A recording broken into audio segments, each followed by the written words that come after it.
what does launching a company look like in the age of AI? And so, before we jump into a lot of the specifics on that, in your book and several places I saw online, you make the point to talk about starting being hard.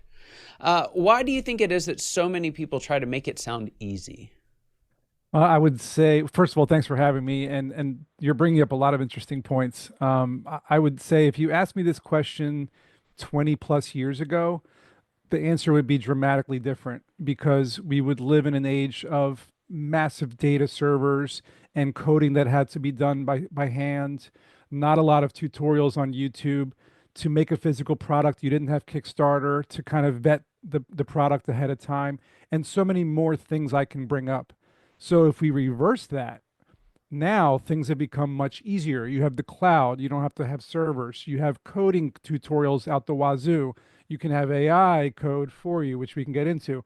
And products can be vetted on Indiegogo, Kickstarter, and what else, 3D printers, So it's just a lot easier to make a product to show people, but to start a business is always going to be difficult because starting a business has a lot of moving parts. It's very time consuming. There is some financial, piece to it, and you have to be committed. I mean, you're going to have to Mm, spend a lot of time. yeah. And you brought up just a number of technologies that have made the actual functions of it harder.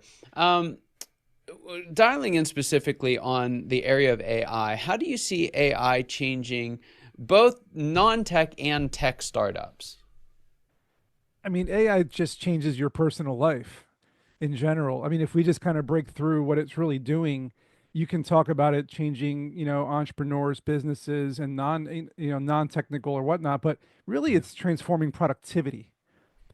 For me personally, when I first started using it, years and years ago, before ChatGPT became popular, I was using it just for recipes and like itineraries to travel and figuring out like dietary, exercise regimens and like learning new languages and things like that. So it was kind of more for my personal life. And then, of course, it translates very easily into business because now it's like, well, Mm. write me a marketing plan, write a blog post for me.